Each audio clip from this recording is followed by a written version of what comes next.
You know that Keeley Companies is all about fostering the world-class culture through their incredible cultural pillars. Well, it was time to add a seventh cultural pillar, Keeley Green.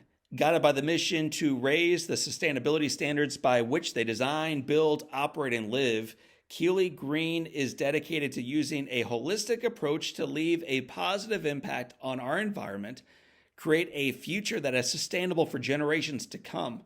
In the words of Rusty Keeley, we are just getting started. You can learn more about that just getting started mentality and all the work they do by visiting my friends at Keeley Companies online at KeeleyCompanies.com. Welcome to the Live Inspired podcast with John O'Leary.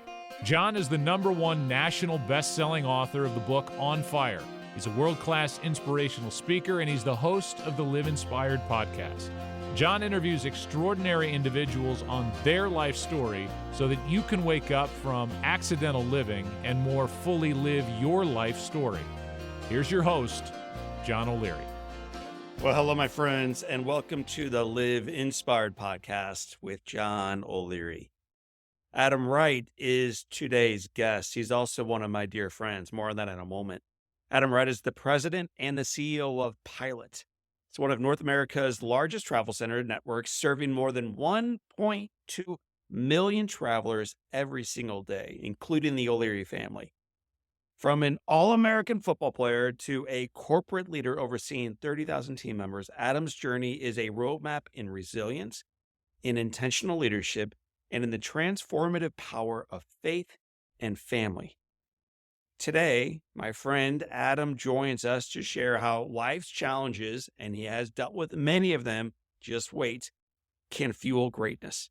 The pivotal role of faith and discipline in his life and in yours, and the importance of showing up for people that they matter at every single turn. My friends, I met Adam several years ago. We have remained in touch after meeting at that conference. He has grown into a friend of mine and a guy that I look up to almost like a brother. He's an amazing man, and you're going to find out why I'm bragging on him so much as we dive more deeply into his story. And you're going to leave this story, you're going to leave this conversation with practical wisdom on embracing grace and grit and purpose and faith and actionable insights on leadership and life. You're going to love this conversation. So let me step away from the microphone so Adam can step closer to it. My friends, ladies and gentlemen, won't you welcome onto the Live Inspired podcast, my brother, my friend, and now yours. His name is Adam Wright. Adam, welcome to Live Inspired with John O'Leary. Thank you, John. Glad to be here. Glad to see you and spend more time with you. Man, as I told you off air, this is a rarity for me to have an opportunity and the honor of interviewing not only an executive, a business leader, someone who is guiding forward an organization with 30,000 souls and lives, man, impacting millions of people each day. That's a cool thing. More than that, though, I'm impressed by you as a human being, as a husband, as a dad, as a person of faith, as a man of character. If you happen to be in a, grocery store and someone stumbled into you and you bumped carts and they said, "I'm sorry, man, my name's John. What's your name?" And you said, "Adam." And they asked you, "Adam, what do you do?" How do you respond to that? "Adam, what do you do?" Well, first of all, thank you for just your opening comments. Very humbling to hear that, and praise the Lord.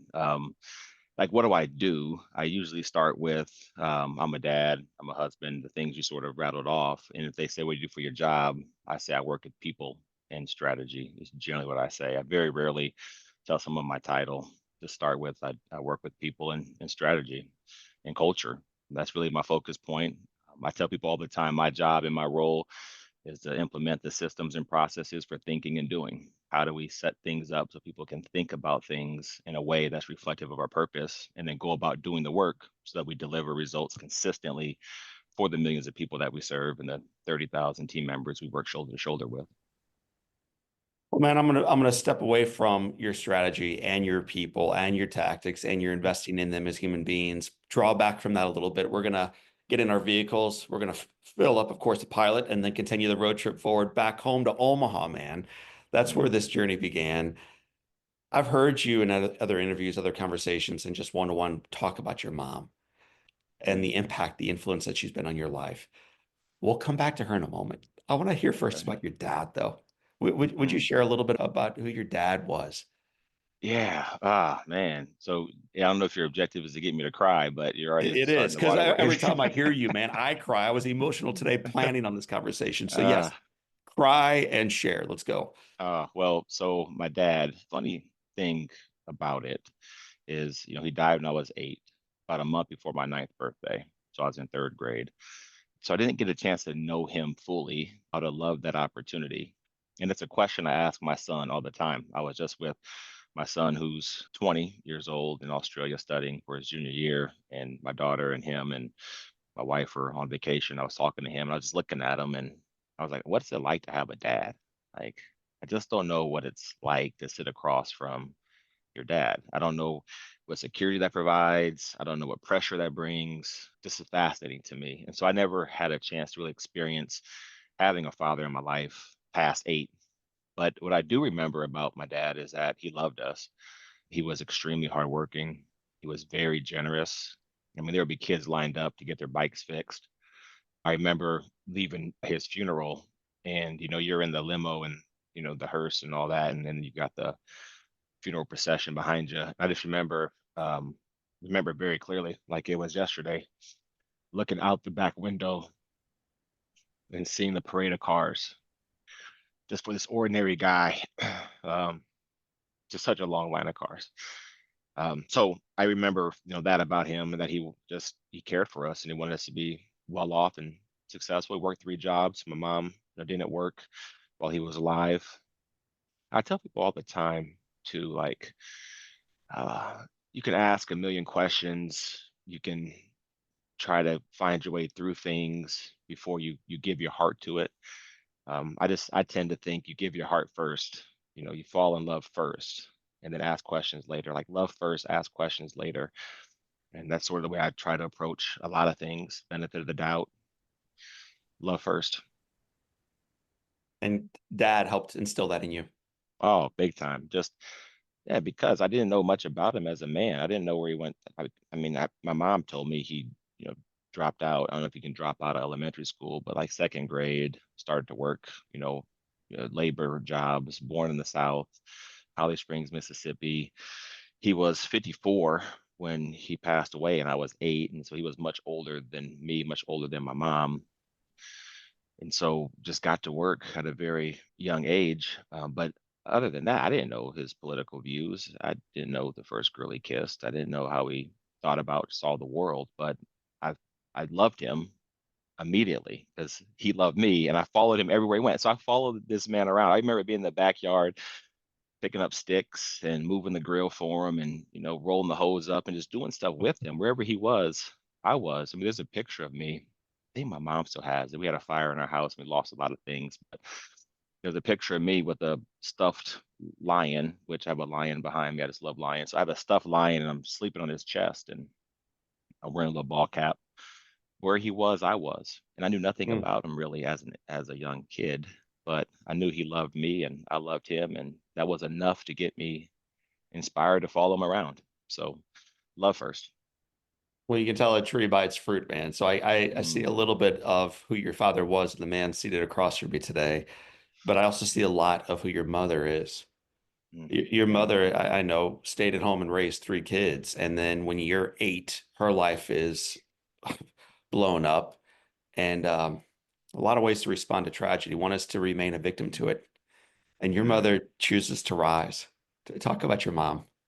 yeah. You know what? And I love my mom so dearly. And as I've gotten older, our relationship hasn't been as strong as it once was. But just the example that she set, the model of hard work, just the wisdom that she shared and imparted, she was always available. And these little nuggets, these little wisdom bombs she would drop, I still remember, and I quote them quite frequently. Things like, there's honor in all work. I just remember very clearly being on the front porch, and the mailman walked up, and me and my friends were out there on the porch, and the mailman's wearing the shorts and the little shirt, and my friends are making fun of the mailman for how he's dressed. And I just remember my mom shouting through the window, "There's honor in our work." And that has always stuck with me to this day. But yeah, to pick up the pieces, and I can't imagine what that was like for her with no job, no career path, no college education or education really beyond high school. And for her to have to, pick up the pieces and put it all together and just show me nothing comes free, nothing comes easy. She refused to take, free lunch. Nothing wrong with it if people do. It's there for a reason and it can help you get on your feet. But she just refused to and just said, "Hey, we're going to figure it out and pull it together." Went back to school, went to nursing school at College of St. Mary in Omaha, graduated third in her class, all the while in a very abusive second relationship, physically abusive. And just to hold all that together, um, they're pretty remarkable that she was able to prioritize her education and her family and to do what it took to make sure things held together in spite of everything she was facing, the emotional trauma of losing her husband and having the three kids, and then trying to put herself through school, working basically full time, and then being physically abused and emotionally abused. And to come out of that, just she's a remarkable woman. And I'm very, very proud of her and I love her very much. You lost your father at 8. Your mother steps into an abusive relationship, and there's collateral damage in your family because of that. Your older siblings are choosing the wrong path. You're in a relatively impoverished neighborhood in North Omaha. You're an interracial child. Mm, You're essentially checking every single box to become yet another statistic. And yet here I am across from the president of Pilot Man, part of the Berkshire Hathaway family of businesses. mm, Uh, why weren't you? I know that's a loaded question, but what allowed this kid that uh, really, in the eyes of the world, shouldn't have ever done anything positive, really? I mean, everything was up against you. mm. So what allowed you to begin to elevate? Oh, well, I'd be remiss if I didn't say just the grace of God to start with that. I mean, that's first and foremost. John, I don't know. I look at myself and I don't see a whole lot of what you just, described even at the opening of this thing. I just see a dude, just a dude. And the same things that tripped up others I've stumbled into but kept my footing or whatever it might have been. Like why did I come out of the neighborhood and why did I end up playing professional football for a couple of years and that experience that it gave me when I could clearly see other people were far more talented than me. I could see it. I look around to corporate America and I go, okay, what's remarkable about me? There are people who have degrees from Harvard and Yale, and they've got masters and PhDs, and they've had the career path, and yet I'm in the chair, like you mentioned. A lot of it's just grace. And then there's just some other things too. I mean, I do think the Lord has, gifted me with certain things that are both a blessing and a curse in some ways. Attention to detail, sense of urgency, work ethic, those types of things. And then surrounding me with people. I mean, again, I'm sitting across from John O'Leary, the great John O'Leary. Are you kidding me right now? The people who have come across my path and in my life and who have not just said hi and hey, call me if you need something, but have actually pursued me and been intentional about making sure they were investing in me, whatever that looked like. I tell people all the time, like there was a businessman who had no business taking an interest in me, and yet he did. And there's countless numbers of coaches and teachers and business people and mentors and just folks who have poured into me. So the combination of God's grace, people investing in me, some giftings that I think I've learned to steward over time. But other than that, there's not a whole lot different between me and anybody else. I put my pants on one leg at a time like everybody else, and I'm susceptible to the same things that everybody else is. You mentioned that these characteristics that have allowed you to elevate and pursue a different path than many of your colleagues in grade school, middle school, high school may have chosen were both a blessing and a curse. Work ethic, you said, this drive, man, this drive that you have. It's clear how it's a blessing. How has it been a curse? Oh, spare follow up. Thank you for the follow up, so I can clarify that too a little bit. The Lord doesn't curse, but the way you steward them, the way that you use them, they can be a curse. But if you're so passionate about maybe being the best at something, it can cause you to forsake relationships to get results. Yeah. And that can be a relationship at home, it can be a relationship in the office. the attention to detail can cause you to be extremely critical and very judgmental of things. There could become a view of success as in like, okay, I'm doing things this way, I'm getting these results, this is the way it should go. Well, the way I approach life and the way I approach work and the way I approach faith isn't the same for somebody else necessarily. And it can give you this self-righteous, inflated view that's very off-putting, to folks. Something I've learned over time is like, I'm not right, you're not wrong. Just start with that. Now, I have a view of things, and I love to share my view, and let's iterate and talk. And it's taken a long time. So those blessings could be a curse. And early on in my marriage, is just a drive and a passion for even the even without even the full context, John. So like, there's a full context now looking back on it, but without the full context, it just seems like all I'm trying to do is like climb a corporate ladder or just win, and it comes from a pure place of this. I want to do my best, everything I put my hands to. But it can look very different. It can look like I'm putting something above what I would say is the most important thing, and that can leave people isolated and feeling judged. And it caused a lot of challenges early in our marriage for sure, and a selfishness that was kind of rooted in my heart that I'm glad the Lord has exposed and rooted out of me. Great answer. So, you lost your dad when you were 8, and there were men who stepped forward in your life who showed you a positive, possible route. Hmm. Coach, I want to get this name right. Herman Colvin.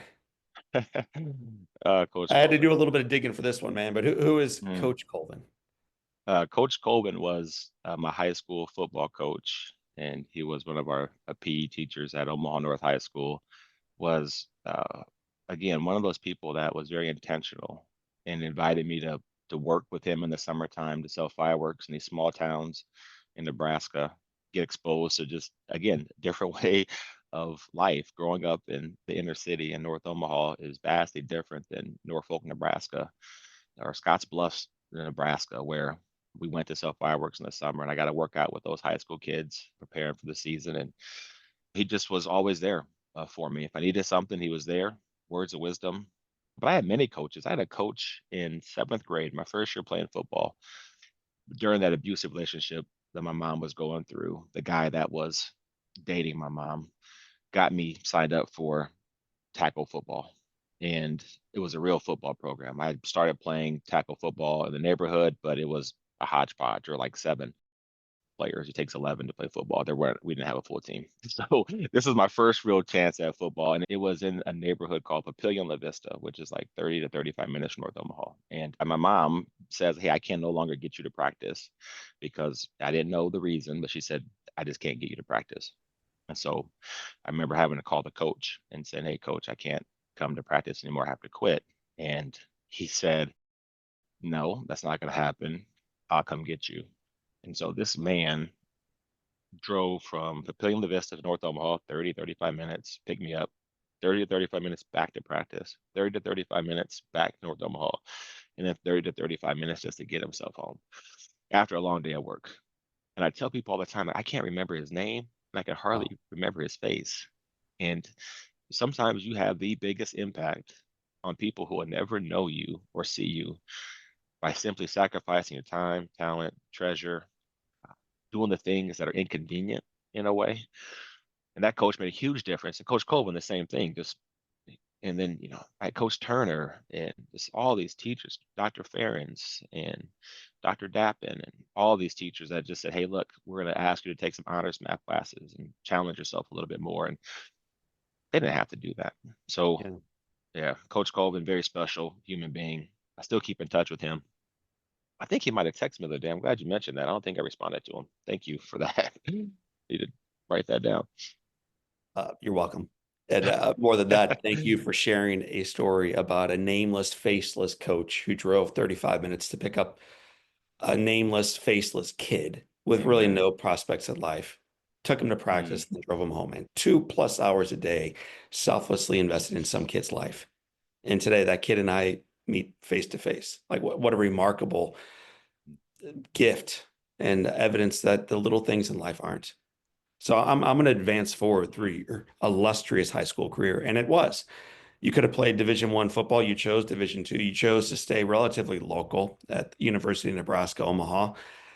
I'm going to fast forward though through 4 years, man. So let's go to your senior year. You are doing several jobs. And as I go through these jobs, I'd like you to tell me what each of the jobs did to prepare you to be a leader later on in life. Okay. All right. You're interning at some big energy company. How was that preparing you to be a leader in life beyond college? Oh, it's it's well, first of all, it's funny what you don't know. Like, I don't know. I'm just this naive 18-year-old doing this internship. I don't even know what that means, really. I'm in this company. I want to do a good job. They're giving me assignments. I'm asking questions. And so you don't really even know. I think looking back on it, it taught me a lot. I remember there was a general manager at, it was our Calipatria, California geothermal power plant.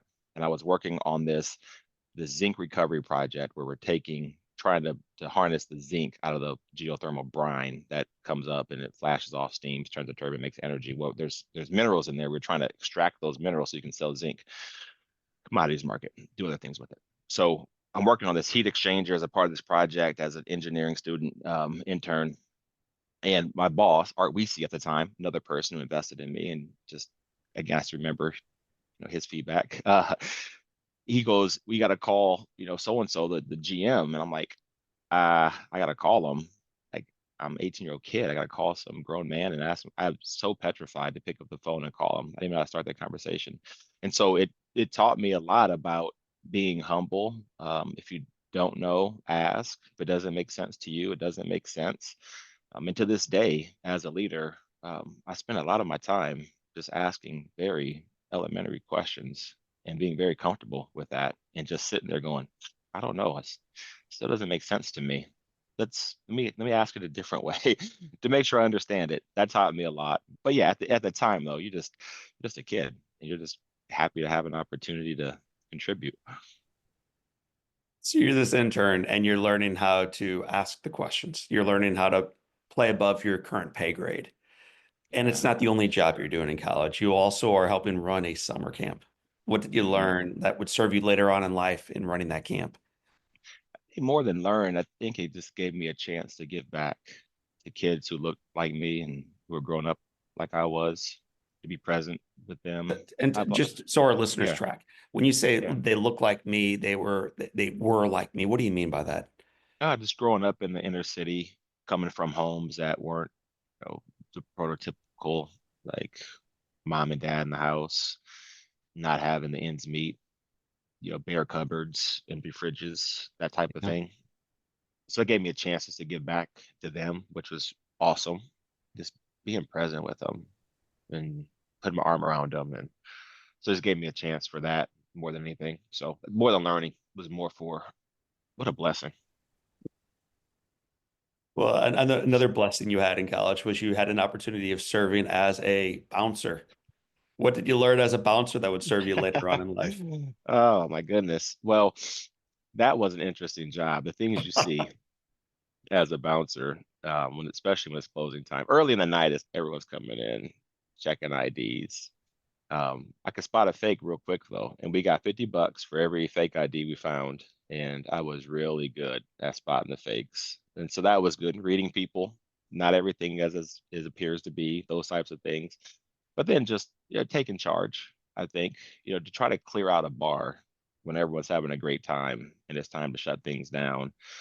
Um, just taking charge when you have to take charge. And so I would get up on the table and I would say, hey, you don't have to go home, but you have to get out of here. And then just start to get people out of the facility. There's a song. My mom and dad listen to every podcast, so they will hear what I'm about to say. When the party at the O'Leary house goes on too long and it is time for my parents to go home, I always play closing time. And they hear in the background that little, I don't know, the instrument, maybe a guitar, and they know that it's time for mom and dad and my siblings and all the babies. Get out of here, man. Love y'all, but it's time for us to clean this party up. So it's a song I heard as a attendee of bars in college, and I'm glad it's one you sang yourself from the top of a bar table. That's right. So those are three jobs you had. You also had a job, and it is full-time work as a running back for this college. What did you learn as a football player, as a co-captain of this football team that would prepare Mm. you later on for life? Well, I would say, first of all, that was one of the greatest honors of my life to be a part of that program, be a part of that team, to play a role as a co-captain with just a great group of guys who were committed to each other, were committed to purpose and process and the university. Uh, Best time. I think football, a lot of things, but football in many ways prepared me probably the most for, I think, leadership in life, just the process of what it takes to get ready for a football game. You get mm, Nowadays the college football playoff is 15 games or 16 games. You used to only get like 11 games a year, and so over a four year playing career, you're gonna play 45 games roughly, and that's not a lot of opportunity to play the game. And you think about the number of days in a 4 year span, 13, 1400 days, you get 45 to actually play the game. And so the process to Wow. get ready for that, just the little disciplines, big victories. And it's taught me about working shoulder to shoulder. If you jump off sides and I don't jump off sides, guess what? We all move back 5 yards. Not just you, we all do. We're a team. And so it's important for all of us to own our responsibility or our accountability, but to be responsible for the whole. So learned a lot about just teamwork, learned a lot about preparation, learned a lot about process, hard work, mental toughness, I think. So you think about this. I remember, I mean, it happened every day in college, but it never happened in front of people until I got a chance to be on the roster for the New York Football Giants, 2001, 2002. But I remember, during training camp, there's thousands of people that come to watch practice. And so you make a mistake, they don't say, "Hey, get it next time." They are all over you. And there's strong language, a lot of four-letter words. There's a lot of "you're a this, you can't this, you never do this" in front of 10,000 people. And so the mental toughness of football to just like, okay, they're saying something to me. What are they saying to me? What are they trying to help me with? Maybe not the way I would say it or approach it Yeah. today, especially in corporate America, but at the same time, they're giving me feedback and that's valuable. So the mental toughness to say all feedback is valuable. The mental toughness when your ankle hurts, your hamstring hurts, you're never 100% playing football, John. I mean, after the first practice, something hurts. And I mean, even the fact that during two days you had to put on wet pants. So think about that. You practice in the morning, your pants don't dry by the Right. afternoon. You got to slide on these wet pants. And by the way, and everyone's like, these glory hogs out there on Saturday and Sunday, it's like what they have to go through just to be able to be on that field. And then what they have to do just to be able to compete and to separate themselves in such a way that they even have a chance for glory. I give a lot of credit to folks that do that. You are the all-time leader in rushing yards. And I Yeah. know you would not say it. You probably don't even like hearing it, but it is a reality. Besides your offensive line, because I'm sure you're going to give credit to those guys. Good for them, the five up front. What do you think you possessed as a kid that allowed you to have the success you did, just as a player? And then we'll move into to leadership in life and family. And I'm glad you mentioned the offensive the line, but it takes a whole team, special teams, defense. You got to have a decent enough passing game to keep the defense honest. It takes coaches that break down film, all that. I know, but it does. It really does. It takes everybody. It's like a company. As a kid, it's like I remember racing my brother. So my brother was older. Um, we would race down this sidewalk, and for me, and I got a painting in my office of our house where I grew up in, and there's a sidewalk, and in the painting, it's you know it's like to scale basically. The house is to scale, so the sidewalk is small, super small yard. But when I was little, that sidewalk was like 100 meters. It was crazy how long it was. But I remember racing my brother, and he beat me, and I would say, "Go again," and then he beat me. I was like, "Let's go again," and I would just keep racing him. And I remember one day I beat him, and he was like, "I don't want to race anymore." It's like, and in a lot of ways, it's probably a difference for our personalities. Like for him, that was like, "Okay, I'm done with that." For me, it was like, "No, no, no, no, no, no. Let's go again. Let's go again. Let's go again. Let's go again." I just have this philosophy that my best is never second best. And I just believe it to my core. To my core. That doesn't mean I always get the outcome I want. It just means if I don't, I haven't done something yet. to the best of my ability. Because when I do, I will get the outcome I want. I think that don't know where that comes from. Well, it served you well on the football field. You not only have the all-time record for rushing yards, you go into the NFL, which is an incredible honor. Mm, And there's a quote that I dug up from your past. It's from your senior year of college. It's from a guy who was the Mid-American Energy CEO. I think you remember him. I What he do. said was this. He was referring to you. He has two remarkable characteristics that I think are particularly important. One is he has a very high character level. The second thing he is extremely hardworking and he has his priorities laid out brilliantly. Then he went on to say, I think he can probably do anything he wants, whether it's in the NFL or corporate America. Mm, He said this before your senior year, before the NFL came calling and before you took on the leadership roles you ultimately would in corporate America. In hearing that quote, what stirs within you? oh, just how humbling that is and honoring to hear it from someone I respect dearly. So that's good. You gotta be super emotional, John, right now. Um, yeah, I see God's hand all over that too. Like this is His grace and His providence. I just see it. Um, like I don't know. Like how would someone know to say that and for that to all work out like the way it did, like Nostradamus or someone maybe could predict in the future. But here's a guy who I don't believe we're all just guys, we're all just people, men and women, we're just people. Here's just this person, um, as successful as he's been and as remarkable a man that I believe he is just a person. And there's no way he could make those comments and statements. And then we'd be sitting here, 20 years later, however long it's been, and it be like, oh, it's all come to pass. Just there's so many factors that have to go into that.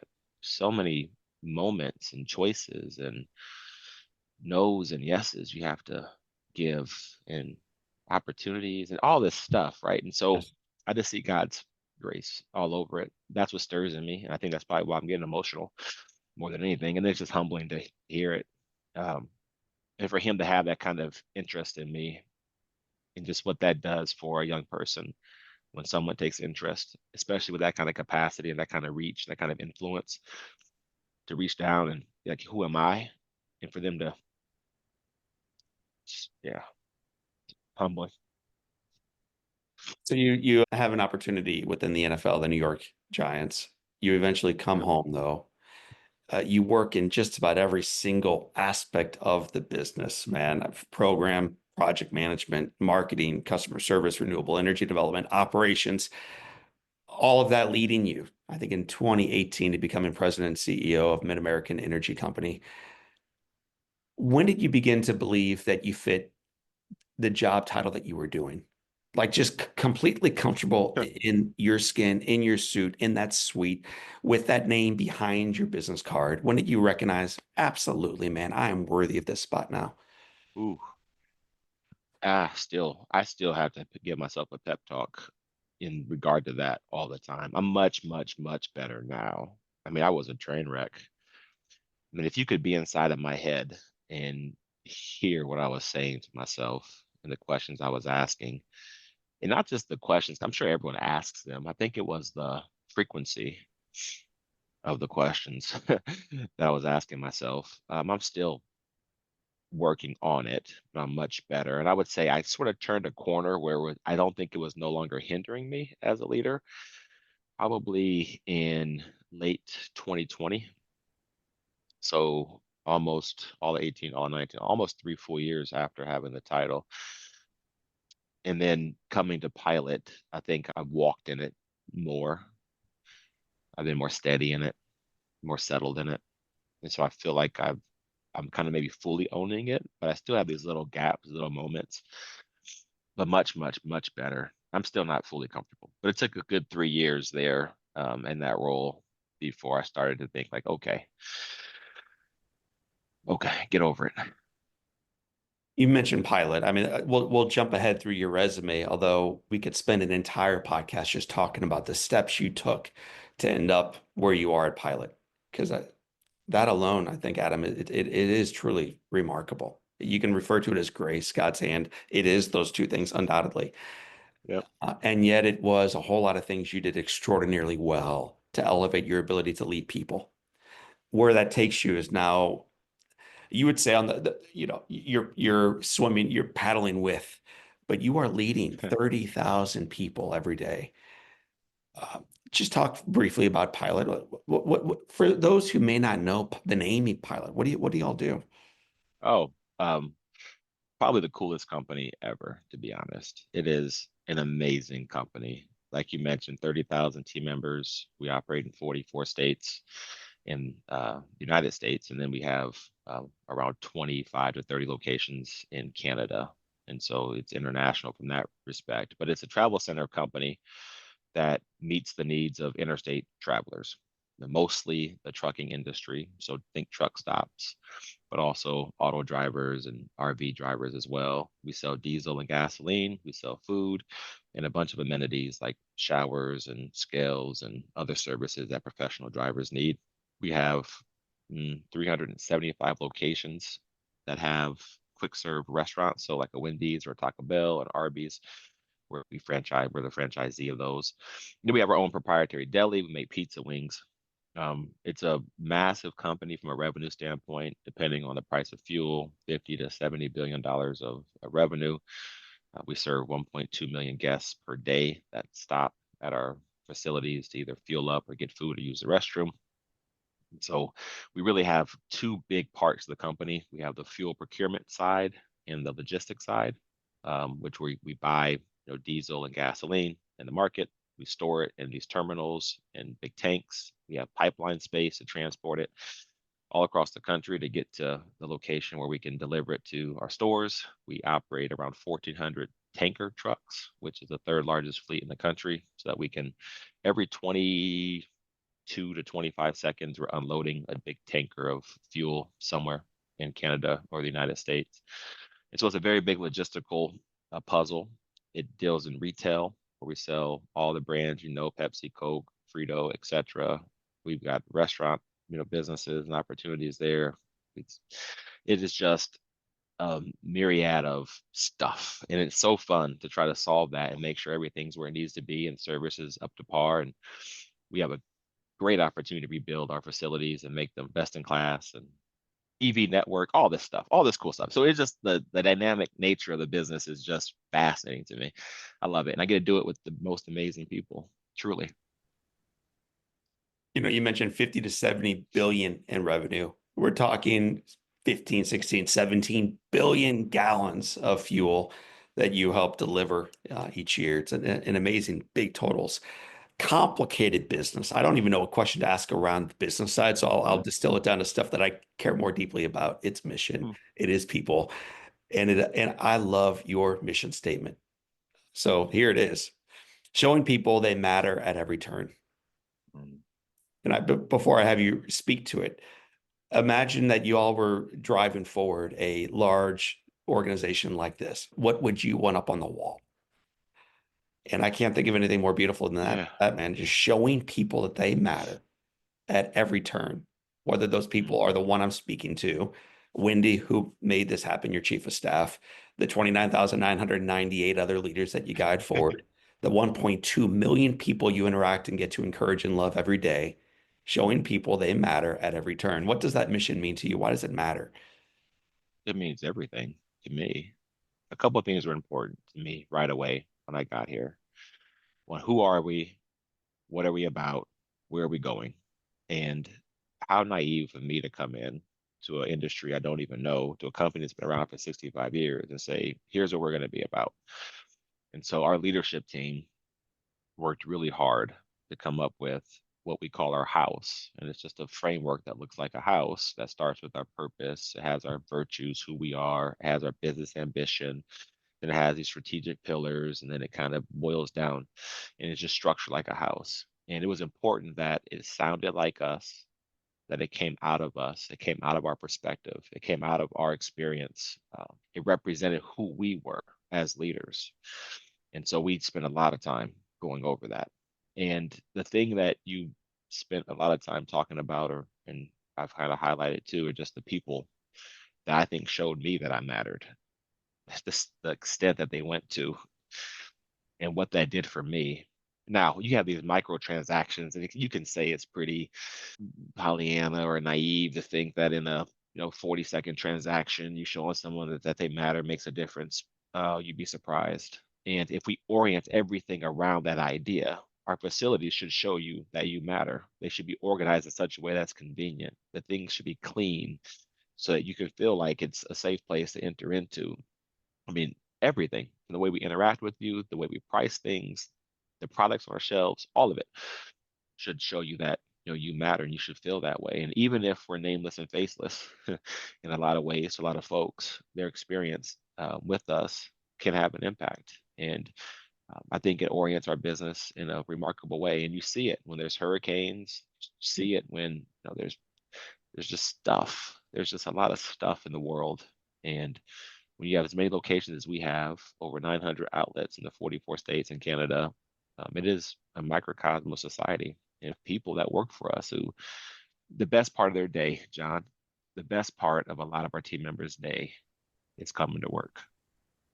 And that's important that we get that right. Every work, every job is sacred. Some lady used to yell out her window at her boys as they were ridiculing someone's uniform as he was doing his job well. Every job Yeah. is sacred.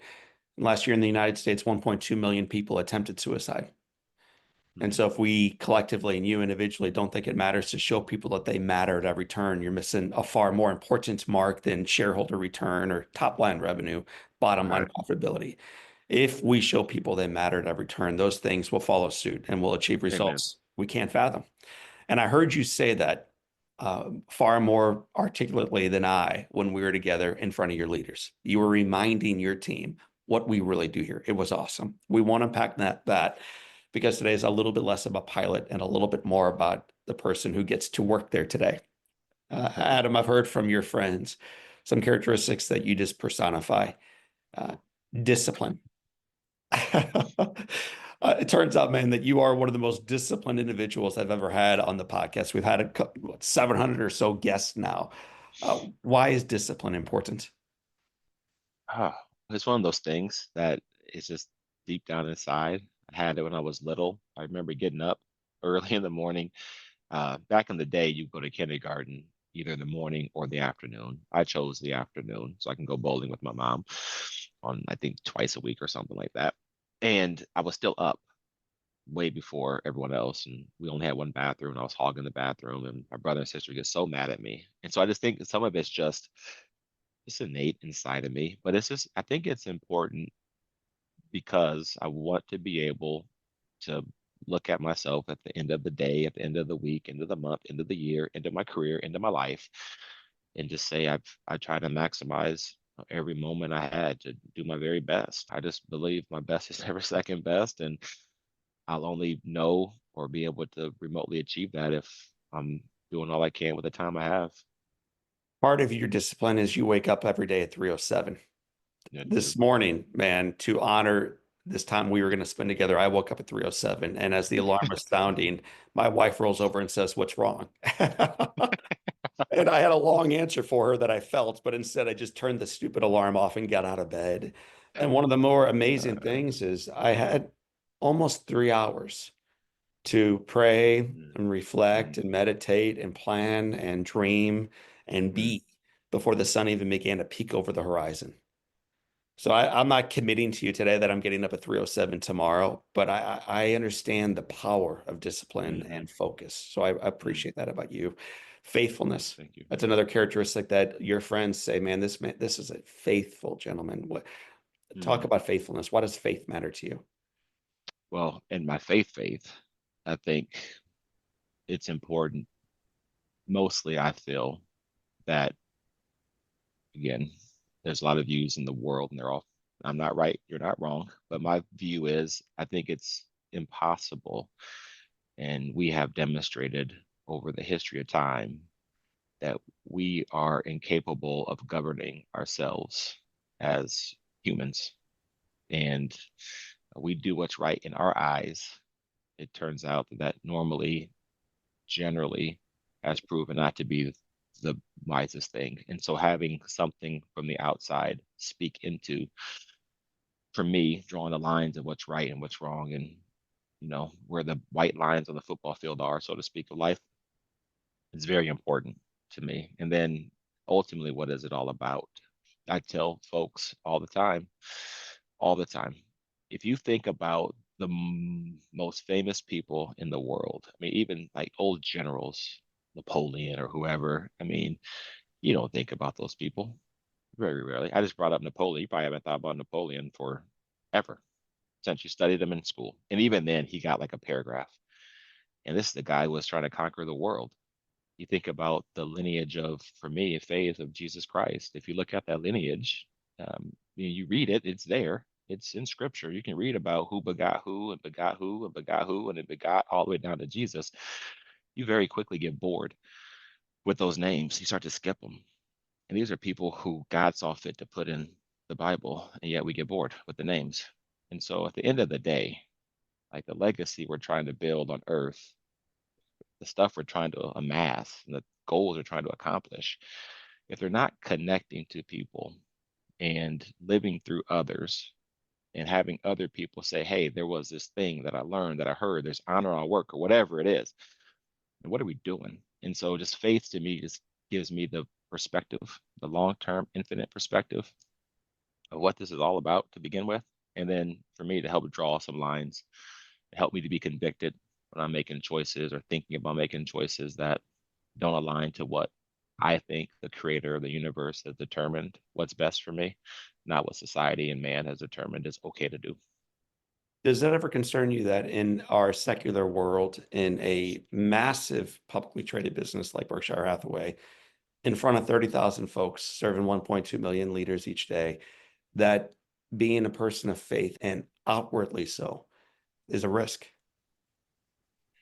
No, yes and no, yes and no. I want to be fully honest with this answer. Yes and no. So, yes, that someone might want to take it out of context or weaponize it. Even my leadership stand, we work for a great company. You matter, and our best is never second best. That's what I stand for as a leader. The you matter piece can get weaponized. You said I matter, therefore I should get a 12% raise. Or you said I mattered, therefore I shouldn't be let go for stealing from the company or whatever. I mean, that can get weaponized.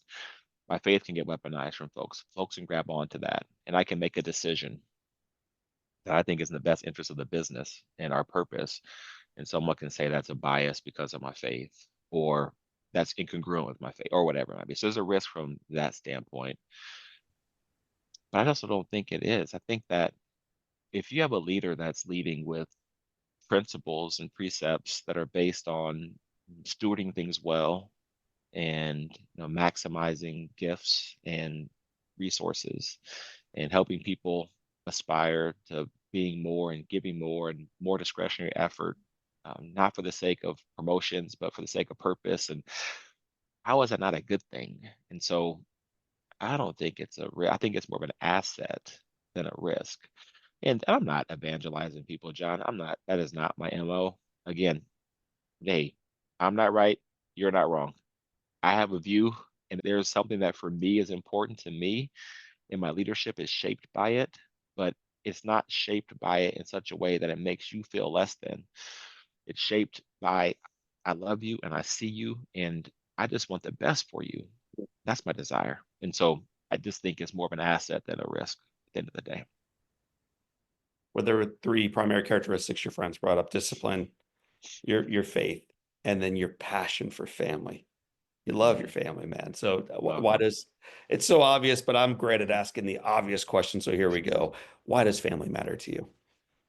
Oh, what a blessing. What an honor. What an honor to be a dad, to be a husband.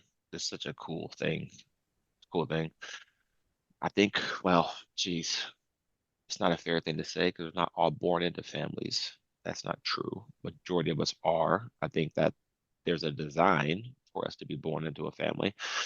I think that's important foundationally because of how I think things have been organized in the universe. So I think the family and the nucleus, and I think what comes from that. And I think when family mattered, not to quote the old sitcom, but when family mattered, I think that people were healthier mentally, emotionally. physically. I just think we were a healthier society. And again, that's a measurement to a standard that maybe no longer exists today. I don't know. But I just believe family is important, and having parents that love you, that are nurturing you, that are providing for you, that are supporting you, that are holding you accountable, that are calling you higher, extremely important. And then the privilege to have built-in friends, like my wife's my best friend, Sabrina, is exceptional. You should be interviewing her too, by the way, because she is awesome. She's She she's on next. So I'm she's looking funny. forward to that conversation. To Well, you're put gonna up have with a to see. man as disciplined as you requires a woman with an awful lot of grace, man. We are a match made in heaven, truly. I think we're truly soulmates. We're complete opposites in a lot of ways like that. But she's my best friend. And then my daughter, Kennedy, my oldest, 22, turns 23 next month. And my son, Adam, 20. Just remarkable young people. They have turned out to be amazing humans. And I'm sure there's going to be more bumps in the road for them and choices they're going to make, they're going to regret and learn from. But by and large, they are prototypical what you'd want as a dad. They are amazing kids. And they're our best friends. They're built-in best friends too.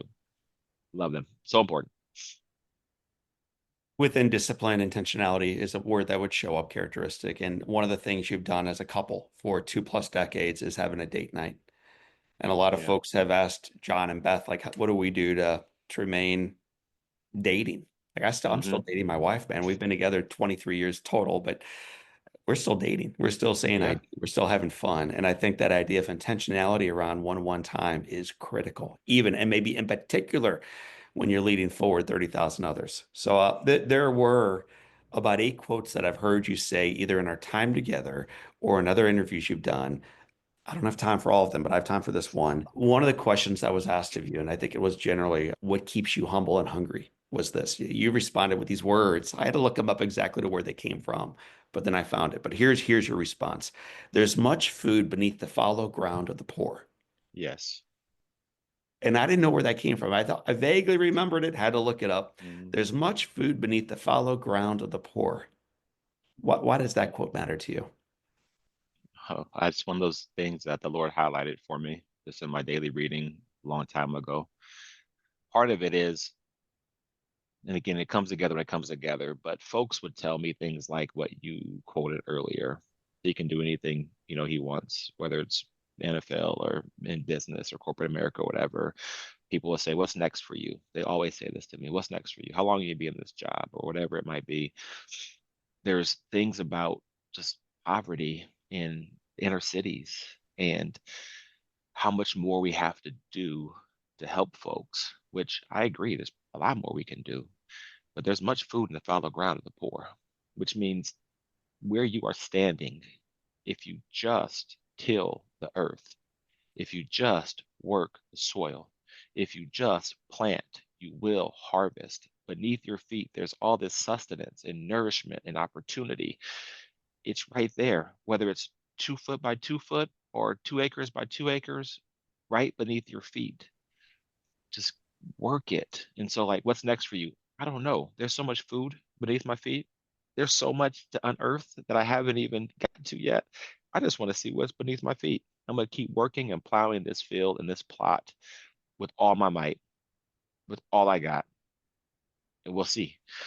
Just it's just important for me. I just think the way what we say about it determines how we go about it. And if we say there's much food beneath my feet, it should determine how we go about stewarding that plot of land we're standing on top of. Adam, you grew up in a poor community. You grew up in an abusive home. Your father passed away when you were 8. You grew up an interracial child in a racially divided time. You grew up with a seemingly a whole lot of strikes against you. And today, as you and I are having this conversation, you're not alone. There's a lot of folks who feel like our best days are behind us. There's a lot of Hmm. people who feel like the American dream is dead and gone. To those who feel the weight of that despair and that struggle right now in one way or another in their lives. They could be an 18-year-old kid wondering what's for me, or they could be a 78-year-old adult wondering life did not go the way I intended. What Hmm. encouragement would you give for them right now? Well, first of all, heart breaks for folks who are in that spot and feeling that way. And that it is a real weight, and it does cause immobility and paralysis and sometimes desperation that shows up in very harmful ways. Some heartbreaks for folks there.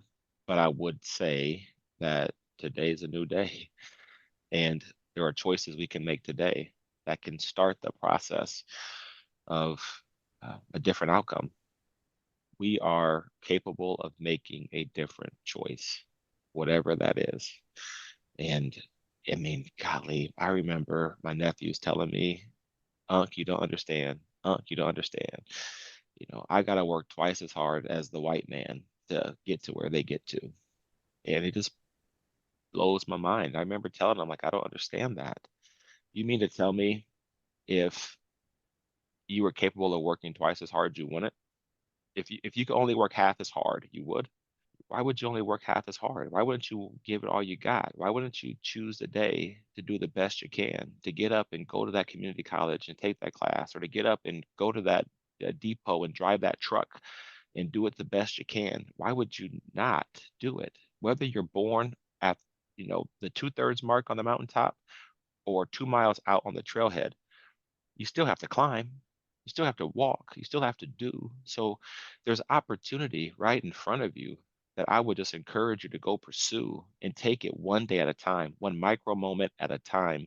It will pay dividends. It will pay dividends. We make choices and our choices make us. Yeah. And we can start to make choices today. Go for it. Just start going. That's what I would say. I don't know if that would be inspiring to someone or helpful, but I know there are choices we can make today that can put us on a different path and have a different outcome.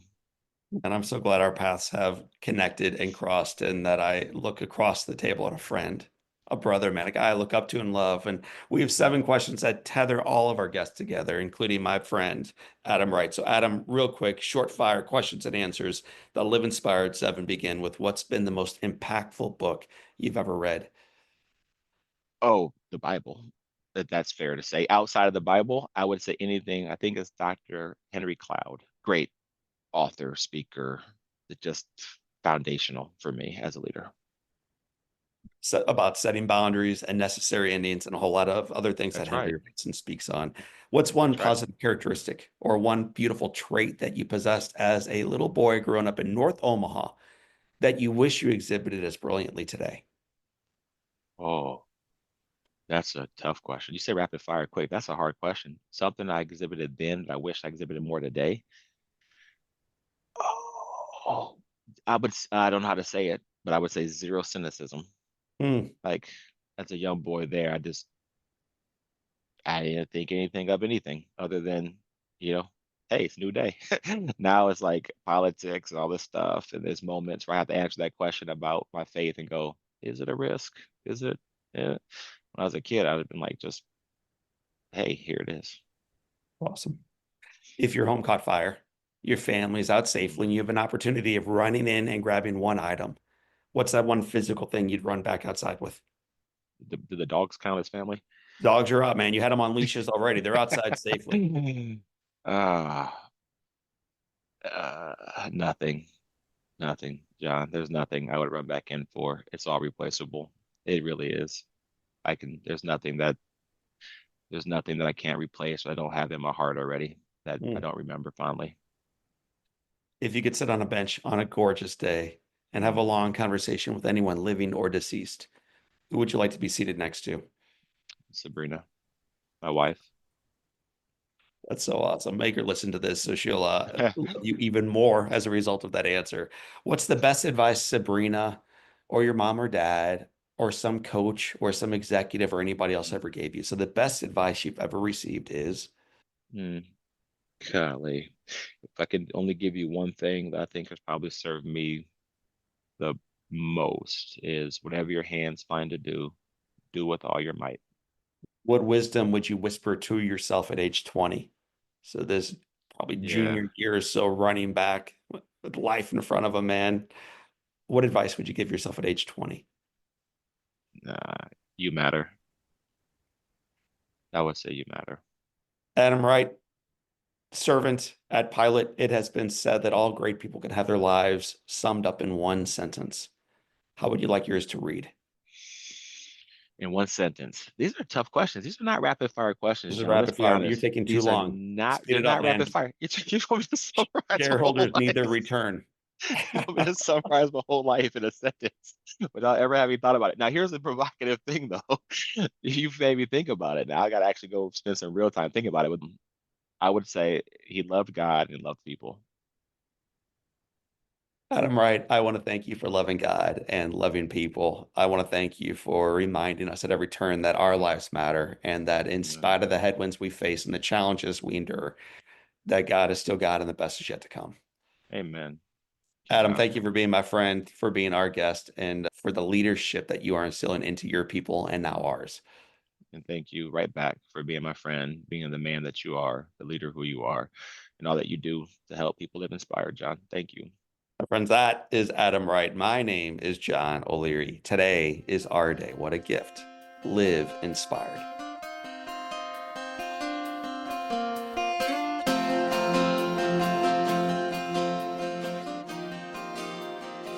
Well, my friends, I told you that today's episode was going to be emotional and inspirational and practical and real and filled with faith and love, and Adam did not disappoint.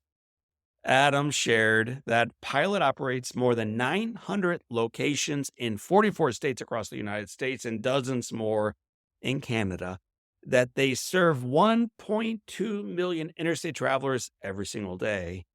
And yet, instead of top line revenue, bottom line profitability, Adam and his more than 30,000 individual team members focus instead on empowering individuals that they encounter that they matter at every single turn. In other words, he has galvanized this group to recognize the value of their life and to work diligently for all 1.2 million customers and beyond, that they might recognize the value of their life at every single turn.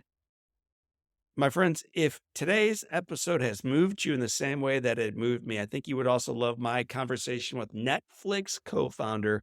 That's right, Netflix. His name is Mark Randolph. As co-founder and founding CEO of Netflix, Mark Randolph laid much of the groundwork for the streaming services that has grown to more than 150 million subscribers, including the O'Learys, and fundamentally altered how the world experiences media. If you've never heard the Netflix origin story, you've never heard about overcoming adversity individually, you will love the conversation with my buddy Mark Randolph. He reveals seldom shared anecdotes about Netflix, including the iconic brand, how it got its name, and their David versus Goliath story with Blockbuster, a company your kids and grandkids may not have heard of, but you have. Yet it's Mark's unconventional definition of success, and it's about a little bit more than money or fame, and how creating positive workplace culture starts with the leaders that I always found most intriguing about the conversation. You can tune into that episode way back at episode 338, or by cruising over with me right now to the episode I just recorded with Adam, my buddy. And go to the show notes at johnolearyinspires.com/podcast. We'll have a link right there in today's episode. Well, family, it turns out that there are fires out west and storms out east and struggles up north and difficulties down south and disappointments everywhere in between. And if that's what you want to focus on, have at it. The world does. It also turns out, though, that what you focus on grows. And I so appreciate you tuning into the Live Inspired podcast, where we don't hide away from the fires and the storms and the challenges and the disappointments. We just try to remind those that we serve that they have agency and the gift to move through them together. If you get value from these, you can do a couple things for me right now. You can go ahead and rate and review the show anywhere you download and listen to your podcast. You can also share with the people you work with, you work out with, you worship with, that you tune in to the Live Inspired podcast with John O'Leary, and they should too. Well, family and friends, I want to thank you for tuning in this time, and I want to encourage you to recognize how firm the foundation is until next time. So until then, my name is John O'Leary, and today is your day. What a gift. Live inspired.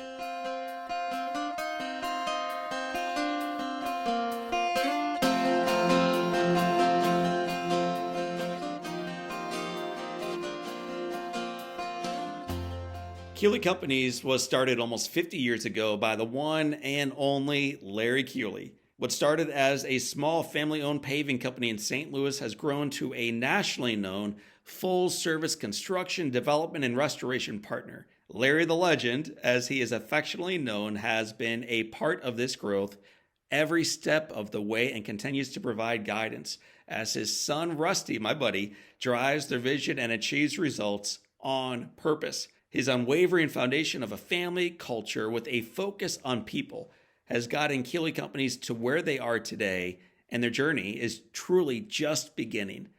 To learn more about Larry the Legend and Keeley Companies, check them out at KeeleyCompanies.com.